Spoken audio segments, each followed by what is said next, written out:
C'est la mère des reines, la reine des mères. Pourquoi je t'aime, ô maman Marie. Introduction. Pour bien entrer dans le mystère de maman Marie, demandons l'aide indéfectible de Dieu, au nom du Père et du Fils et du Saint-Esprit. Amen. Salutations à toutes et tous qui êtes en recherche du divin dans vos vies, sur ce chemin de le pèlerinage terrestre, chaleureuse bienvenue. Je vous souhaite, même si ce n'est pas dimanche, un bon jour du Seigneur, et cela a le don de me faire sourire à chaque fois que je repense à cet épisode où, après une messe, j'ai utilisé cette formule. Le paroissien, avec un regard épouvanté, m'a alors répondu « Ah non, quand même pas !» Il avait compris que je transmettais le bonjour tout attaché du Seigneur, alors que je pensais bon et jour séparés. Comme quoi, la communication est parfois rendue très difficile, car un mot semblable peut être pris de façon différente selon les personnes. De même, les protestants accusent les catholiques d'idolâtrie, alors que nous vénérons Maman Marie, rien de plus, nous allons le voir. Je leur souhaite de rentrer dans ce mystère du bonheur, d'avoir une mère pour reine, une reine pour mère. Le mot dogme est positif pour les catholiques, pour les protestants, c'est déjà presque une insulte. Je demanderai donc, je vous en prie, une écoute bienveillante pour ce partage qui va suivre, qui n'a pas pour but de convertir par un prosélytisme déplacé, mais celui de tenter d'expliquer la dévention de certains catholiques à Maman Marie. Petite précision aussi avant de commencer, toutes les citations bibliques qui vont suivre seront tirées de la traduction officielle liturgique, celle que je préfère, car toute simple, dans le but d'être lue et proclamée en assemblée, la plus claire à mon sens. Cet exposé a trouvé sa source dans l'enseignement du père théologien Jean Deja, que l'on peut trouver sur YouTube dans ma chaîne Serviteur 44, sous le titre de Cours de théologie catholique de la Sainte Vierge Marie. Je me suis ici approprié librement ces affirmations. J'ai aussi utilisé les références et citations de la vidéo, toujours sur YouTube, La victoire viendra de Marie, dans la chaîne Marie de Nazareth. J'ai voulu donner pour titre à ce partage La reine des mères, la mère des reines, pourquoi je t'aime, ô Maman Marie. Mais il est bon de préciser que Maman Marie refuse ce titre de reine, notamment dans ses paroles au serviteur de Dieu vietnamien Marcel Van. Pourtant, elle accepte le service de cette charge par amour pour nous, ses enfants. C'est en relisant ce poème Sainte Thérèse de l'Enfant Jésus et de la Sainte Face, Pourquoi je t'aime, ô Marie, poème à découvrir ou à redécouvrir en annexe, que j'ai eu l'inspiration d'écrire cet essai. J'apprécie beaucoup suivre sa petite voix de l'enfant spirituel, enfant que chaque chrétien est appelé à imiter. Je donnerai en lien, à la fin de la vidéo, le lien pour trouver ce texte en format PDF.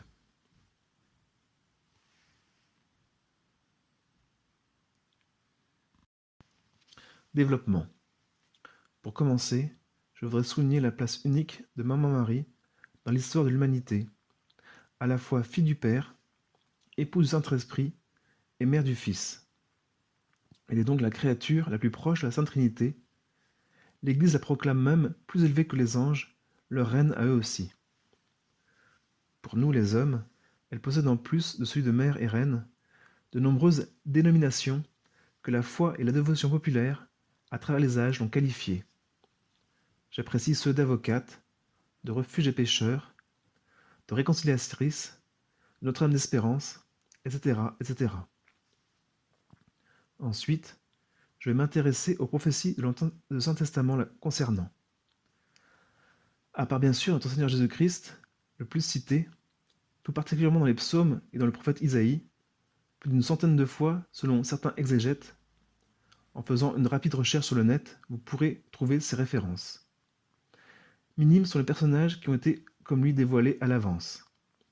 Ainsi, Saint Jean-Baptiste est évoqué dans Malachie 3.1 et 3.23, et dans Ben Sira le Sage 48.10, et enfin dans Isaïe 43. Mais, à part lui et Maman Marie, je ne vois pas d'autre exemple. Elle est donc prophétisée, ma liste n'est peut-être pas exhaustive, dans la Genèse 3.15. Je mettrai une hostilité entre toi et la femme, entre ta descendance et sa descendance. Celle-ci te meurtrira la tête, et toi, tu lui meurtriras le talon. Dans Isaïe 7.14, c'est pourquoi le Seigneur lui-même vous donnera un signe. Voici que la Vierge est enceinte, elle enfantera un fils qu'elle appellera Emmanuel, c'est-à-dire Dieu avec nous. Dans Michée 5.2, mais Dieu livrera son peuple jusqu'au jour où enfantera celle qui doit enfanter, et ceux de ses frères qui rejoindront les fils d'Israël. Dans Sophonie 3.14, pousse des cris de joie, fille de Sion, éclate en ovation, Israël, réjouis-toi de tout ton cœur, bondis de joie, fille de Jérusalem. Dans Zacharie 2.14, chante et réjouis-toi, fille de Sion, voici que je viens, j'habiterai au milieu de toi, oracle du Seigneur. Dans le Cantique des Cantiques 2.2, comme les lys entre les ronces, ainsi mon ami entre les jeunes filles. Enfin, dans Jérémie 31, 21, 22, dresse pour toi des signaux, pose pour toi des jalons, sois attentive à la route, au chemin sur lequel tu as marché. Reviens, Vierge d'Israël, reviens ici vers tes villes. Combien de temps, fille rebelle, vas-tu encore vagabonder? Le Seigneur crée du nouveau dans le pays, la femme entourera l'homme. Vu sa grande présence dans l'Ancien Testament, et on va le voir plus loin dans le Nouveau, ne pas lui donner de place dans l'Église serait une erreur biblique. Certains protestants vont jusqu'à affirmer que les apparitions de Maman Marie seraient démoniaques.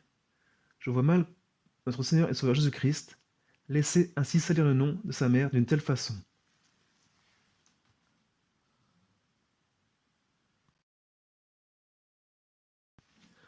Ne connaissant pas ce qu'en pensent nos frères de l'Église réformée, je me suis intéressé à ce qu'en pensait Luther, qui en est à l'origine.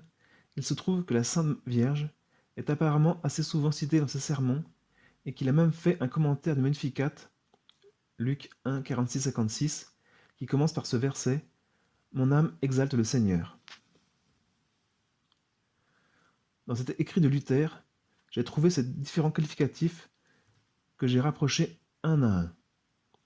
Il la définit donc comme Reine du ciel, Mère de Dieu, Vierge pure, sans égale, élevée au-dessus de tous les hommes, la plus humble de la terre sans qu'elle le sache.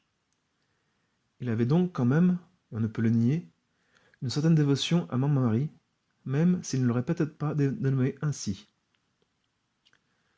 Une divergence avec la pensée catholique se trouve par contre dans cette affirmation. Elle n'est pas pour autant une idole, capable de donner ou d'aider, comme le pensent certains qui l'invoquent et se confient en elle plus qu'en Dieu. A-t-il osé demander, avant d'affirmer qu'elle ne nous ose pas, elle, la trésorière divine et médiatrice de toute grâce? De nombreux protestants nous accusent d'adorer Maman Marie, alors que nous ne faisons que la vénérer, elle, la préférée de la Sainte Trinité. Ils vont jusqu'à nous reprocher de l'idolâtrer dans nos représentations, communes avec nos frères orthodoxes, de Maman Marie, ou aussi dans celle des saints. Dans Exode 24 et dans Deutéronome 5.8, Dieu commande de ne pas se faire des images représentatives pour se prosterner devant elles. Pourtant, dans Exode 25.18, 2 chérubins sont forgés, et plus tard dans Nombre 21.8-9, un serpent de bronze est fait par Moïse. Les images ne sont donc pas interdites, c'est leur utilisation qui est contrôlée. Notre Seigneur et Sauveur Jésus-Christ est l'image du Dieu invisible, confère Colossiens 1,15. Si l'on veut interdire les images, il faut interdire Jésus-Christ. Il est vrai que dans l'Antiquité, les païens croyaient à la présence de leur Dieu dans les statues ou les amulettes qu'ils portaient sur eux. C'est ça, idolâtrer. Pour les catholiques, rien de tout ça. Ces représentations ne sont juste que des images qui nous aident à penser à eux, comme quand on regarde une photographie de famille, et c'est bien évidemment que nous ne croyons pas à la présence de Dieu dans ses œuvres, à l'instar des 10 païens de l'ancien temps. Parfois, certains se mettent à genoux devant des images de Maman Marie pour lui montrer du respect, mais c'est loin de l'action de se prosterner, qui est le fait de se tenir face contre terre. Comme exemple de dévotion, je porte au cou une médaille de la rue du Bac, dite miraculeuse, par la piété populaire, devant l'abondance des bénédictions, notamment des guérisons et protections qu'elle procure. Voir mon sujet sur le forum d'Auteurs Angéliques, dont vous trouverez le lien dans le PDF.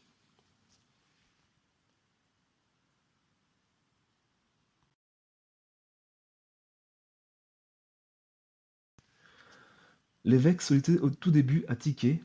Il avait un doute devant la partie où le M de Maman Marie est aussi grand que la croix de notre Seigneur et Sauveur Jésus-Christ.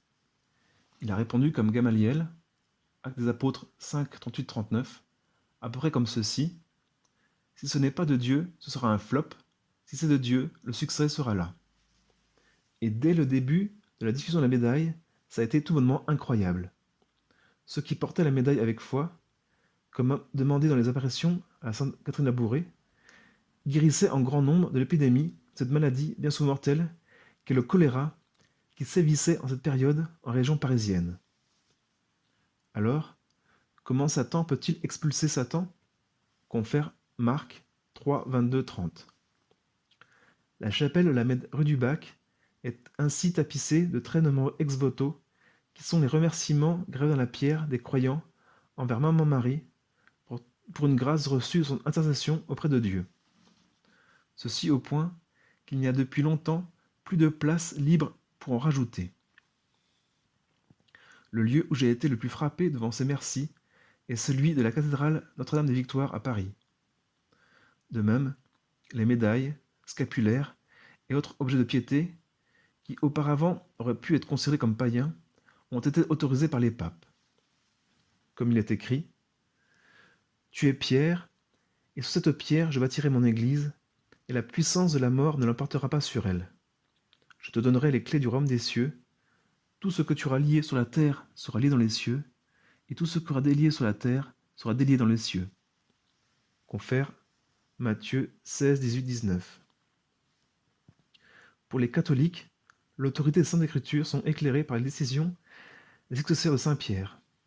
Oui, je l'affirme en connaissance de cause, de par mon histoire personnelle, histoire qui sera publiée si Dieu veut en 2021 sous le titre de Schizophrénie à Dieu. Maman Marie est capable de nous aider par la puissance unique de son intercession, même au travers d'objets portés avec foi, de même que d'autres nombreux catholiques, nous le savons d'expérience. Le rosaire est une méditation des mystères de la vie de notre Seigneur Jésus-Christ et de sa mère divisée en 4 chapelets: joyeux, douloureux, lumineux, glorieux. Et dans grand nombre des apparitions, elle répète inlassablement qu'on le prie en méditant l'Évangile pendant sa récitation.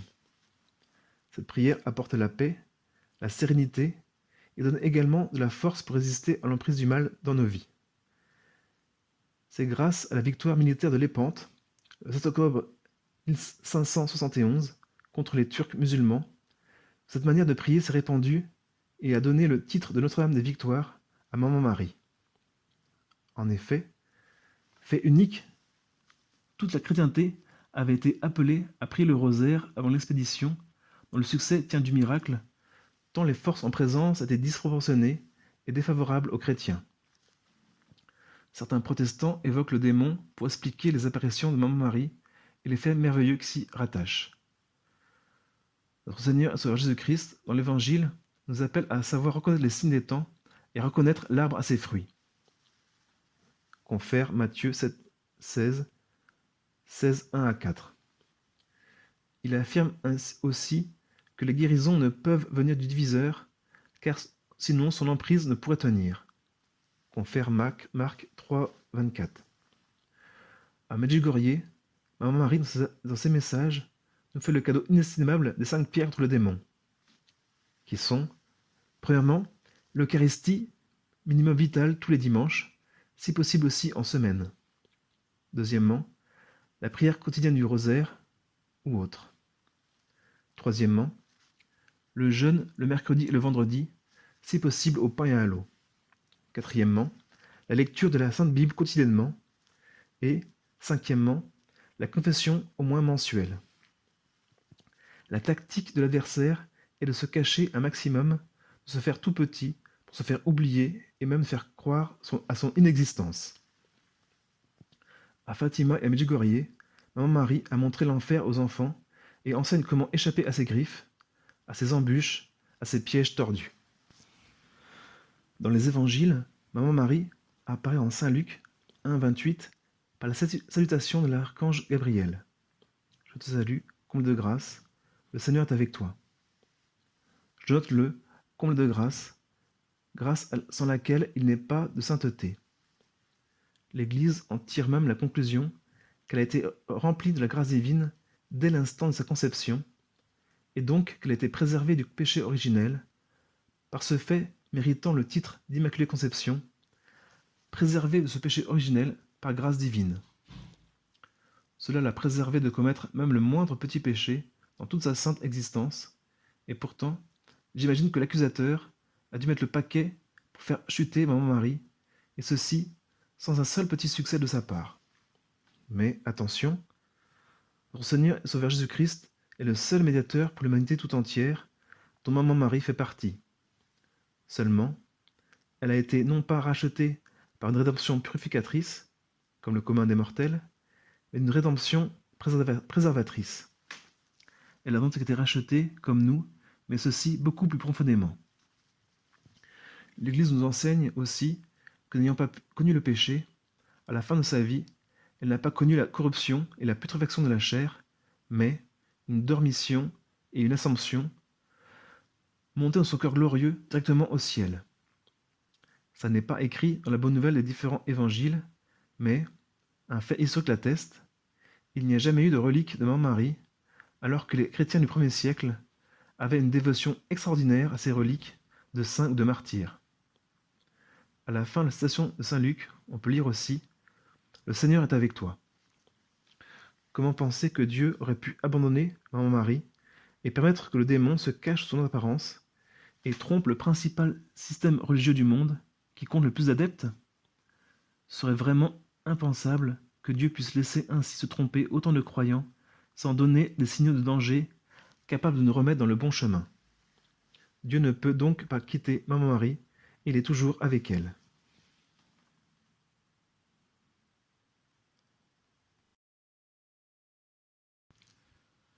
Dans la Bonne Nouvelle selon saint Luc 1,14, on peut aussi lire « Alors Élisabeth fut remplie d'Esprit Saint et s'écria d'une voix forte « Tu es bénie entre toutes les femmes, et le fruit de tes entrailles est béni. » On peut remarquer, sous l'influence directe de l'Esprit Saint, un rapprochement de la mère et du Fils, tous deux réunis sous le mot « béni ».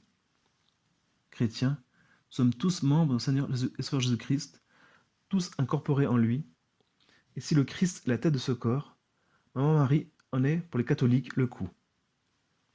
Il y a en nous la vie de Jésus-Christ engendrée par Maman Marie. Elle est donc la mère de la vie du Christ en nous. Elle engendre totalement Jésus-Christ, et donc, elle nous engendre, nous les membres de Jésus-Christ. On peut dire aussi que notre Seigneur et Sauveur Jésus-Christ est la source, et qu'elle est pour nous, les catholiques, l'aqueduc. Elle est le moule de Dieu qui produit en nous Jésus-Christ. C'est dans ce sens que l'on peut comprendre l'affirmation de beaucoup de dévots à Jésus par Marie. Il me semble que de l'extérieur, c'est complètement et rigoureusement incompréhensible. Il faut le vivre, l'expérimenter pas à pas, jour après jour, pour saisir ce mystère de la foi.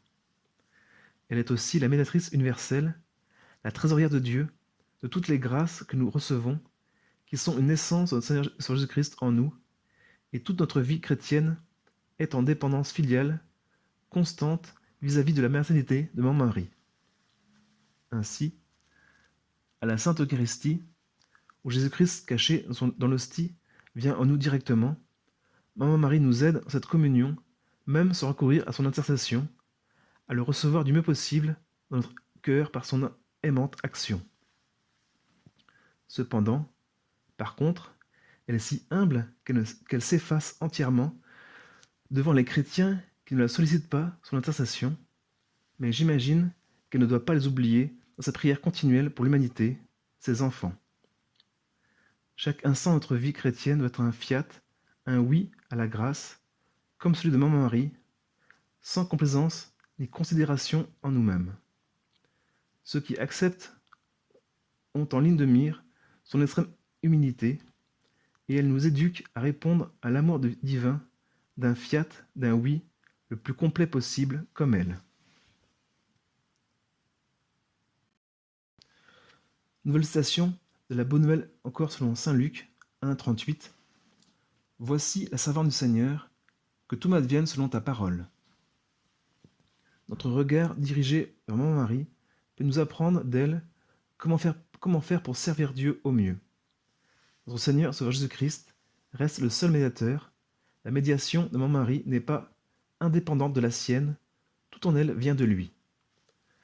Elle a été la plus proche de lui toute sa vie.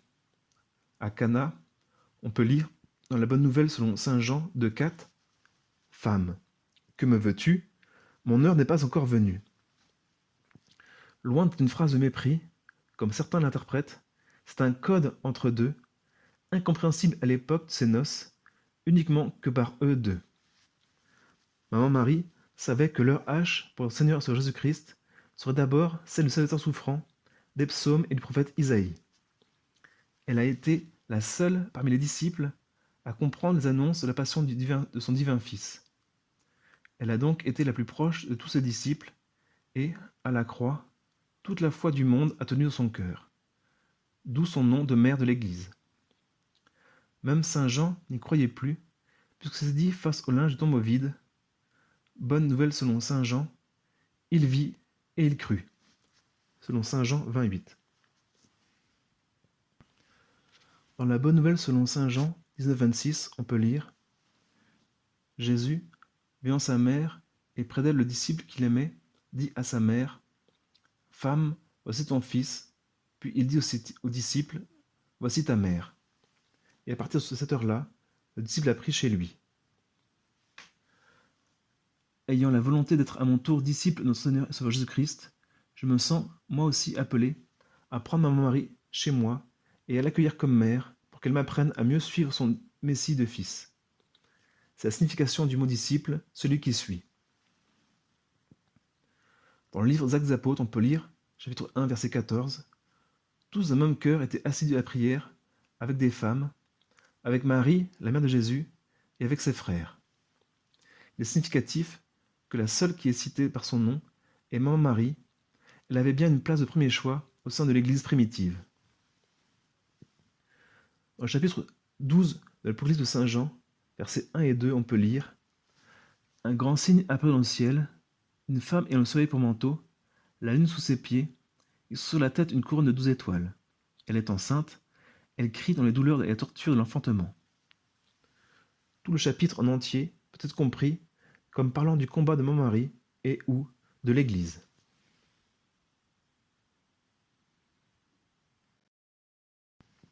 Conclusion.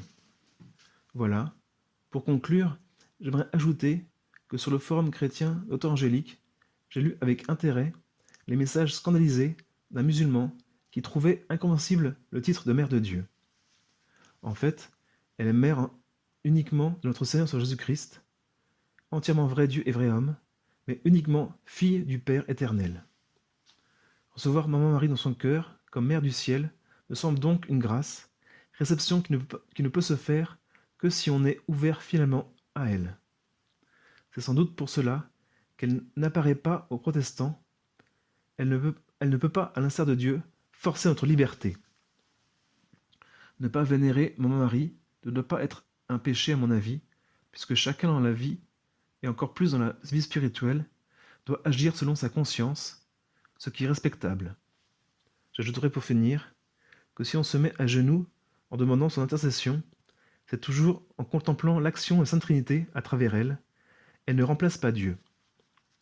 Les catholiques ne sont pas dans leur prière uniquement fixés sur Marie, mais aussi sur Dieu en général, ou sur chacune des personnes de la Sainte Trinité en particulier, dans une totale liberté de cœur.